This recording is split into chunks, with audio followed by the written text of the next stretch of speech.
Partimos por el tema de cultura. El mismo concepto de cultura es un concepto que a lo largo de los años va cambiando también. En un principio lo que nosotros entendíamos sobre cultura era básicamente el concepto de educación.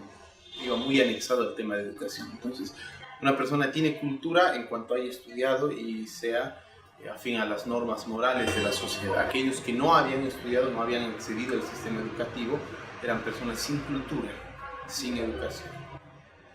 Más adelante este concepto va desarrollándose y hoy en día entendemos la cultura como un conjunto de elementos y de expresiones comunicativas que tenemos cada uno de nosotros a partir de una cosmovisión de cómo vemos el mundo, cómo lo catalogamos, valorizamos y jerarquizamos nuestro mundo, y a partir de eso lo reflejamos identificando unos otros, ¿no? Entre comillas. ¿A qué me refiero con eso?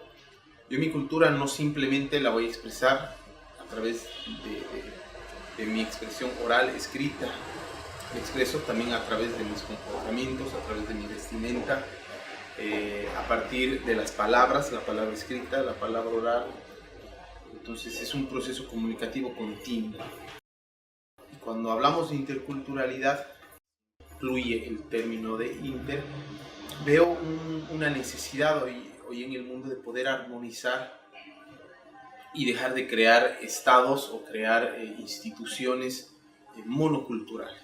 Es decir, que esta institución va a discriminar a aquellos que no sigan los parámetros de esa institución, sino que trata como un proceso de inclusión. El tema de la educación misma se convierte en un elemento en muchos casos discriminatorio y fuertemente sesgado frente a otras culturas. ¿En qué sentido? Empezando por el concepto de palabra escrita y palabra oral. Es fuertemente dentro de las instituciones educativas hoy en día la primacía de la palabra escrita en el texto, y aquellos que no sepan y no puedan escribirla simplemente son calificados de analfabetos. Si yo entiendo el concepto de analfabetismo desde el punto de vista de la cultura occidental escrita, voy a llamar analfabetos a los que no sepan leer y escribir. Pero ¿cuál es mi posición frente a personas que hablan otro idioma y tienen una lengua oral, como el quechua, el aymara, en el caso de Bolivia, el guaraní y los otros 33 dialectos y lenguas, y yo sería un analfabeto frente a ese sistema? Pero el sistema oficial, el sistema centralista del Estado Plurinacional de Bolivia califica analfabetos a los que no sepan leer y escribir. La educación se convierte en el vehículo para poder construir un Estado intercultural, pero a la vez debe sacar esos bagajes conceptuales que tiene sobre el analfabetismo, ¿no? Y a ese proceso nosotros le llamamos descolonización.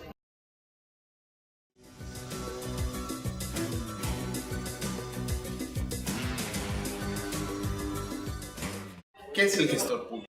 El burócrata. Es aquel que va a representar al Estado y va a construir la demanda social de la población, del ciudadano, y la tiene que hacer, esa demanda social la tiene que hacer realidad y la tiene que satisfacer. Es quien representa al Estado, y el Estado representa a todos. Si el gestor público no está en condiciones de atender a la sociedad, pues se está haciendo un harakiri, como dice, ¿no? Está atentando contra él mismo y contra su existencia y su naturaleza. ¿Cuál es la visión hoy en día del gestor público, de aquel que es parte del aparato del Estado? Es que todo servidor público en Bolivia debe saber, además de su idioma nativo, tiene que aprender de su idioma madre, tiene que saber un idioma nativo en el lugar que está trabajando. Ahora ese es un proceso, ese también es un proceso. Desde el 2009 que está vigente la Constitución, se ha visto en muchos lugares que no existe eso. Todavía no se da ese proceso, pero el Estado está llevando adelante ese proceso de capacitación al sector público. Y es tan clave este tema de la interculturalidad, no solamente a partir de ese idioma, porque si yo voy a satisfacer las demandas de un mismo sector, tengo que poder dialogar con ese sector.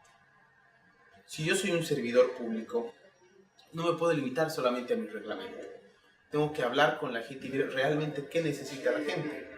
Si yo fuera un gestor público que me dedico solamente a seguir el reglamento de un enfoque monocultural, yo no debería estar haciendo eso, ¿no? Entonces, para mí ese era un mejor ejemplo de cómo que es que un funcionario público puede llevar a la gestión pública misma la interculturalidad.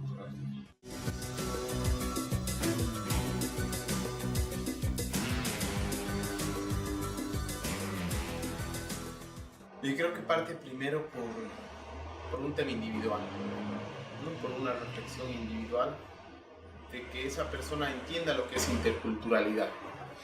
El tema interculturalidad que es también un tema de muchos países de América Latina, está muy fuertemente anexado al tema racial también, ¿no? Entonces, en ciertos estratos ya existe una calificación a partir de la tez de las personas que ya deduce sus costumbres y sus formas de comportamiento y que son rechazados por muchas sociedades clasistas, si vale el término. Entonces pasa también por un tema individual, de no empezar a descartar, ni calificar, ni satanizar ciertas conductas y demás, sino verlas y aceptarlas como otra forma de expresión.